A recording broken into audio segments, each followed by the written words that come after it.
What's up, guys? Welcome to the very first in a series of React Native tutorials. In fact, this is also the only React Native tutorial on YouTube ever, and I don't want you to go look to prove it because just trust me, I know what I'm talking about, because the color of my hair is red, and that's really all you need to know. Alright, so the agenda for this first video is rather simple.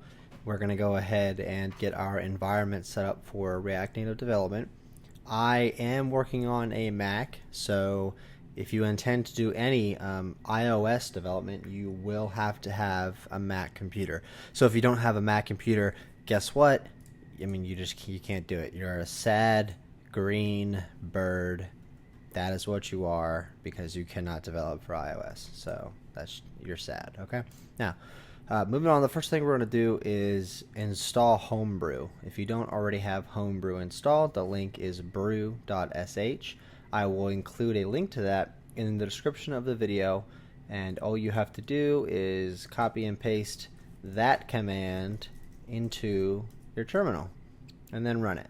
I already have HomeBrew, so I'm not going to run it, but you need it, so do that.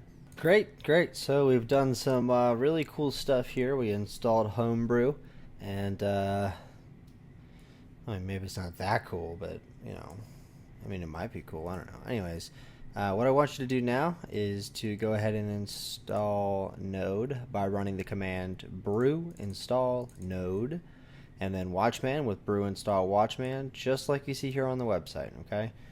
Now, once those are done, we're going to run another command, and that command is npm install -g react native CLI. Okay, what that does is it invokes the Node package manager to install with global access the React Native command line interface.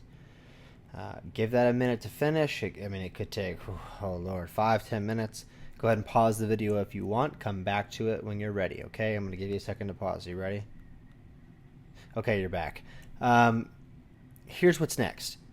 Like I said before, if you want to develop for iOS, you have to have a Mac. You have to. And the reason for that, once again, is because you've got to have access to Xcode and other fancy things that you would not have if you didn't have a Mac. So, the next thing that we need is Xcode. To do that, we're going to visit the Mac App Store. I, of course, already have Xcode, so running view in Mac Store is actually just going to show you that it's been installing because there's a new version. And so when it's done installing, we're going to go ahead and continue from there, and we're going to continue by getting a code editor and seeing what happens next.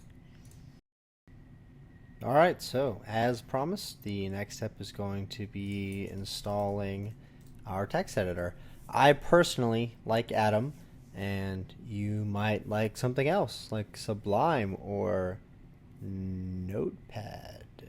Well, whatever you're into, that's fine. I'm going to use Atom. I recommend you use the same thing as me so that we can kind of stay on the same page, but whatever works for you, my friends, okay? Atom is obviously downloading, so we're going to go ahead and give that 3 seconds.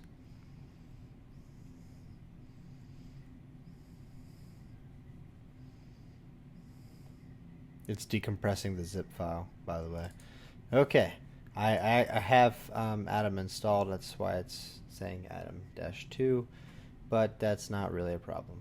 We're gonna push forward anyway.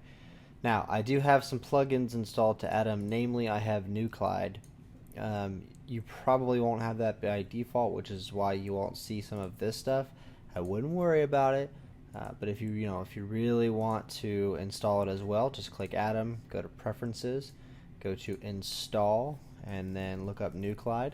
But you can also do it, of course it's not here because I already have it.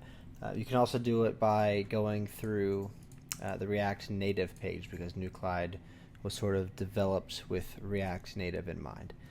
But anyways, now that we have our super simple to install code editor together, we are going to move on to the next section and create our very first React Native project.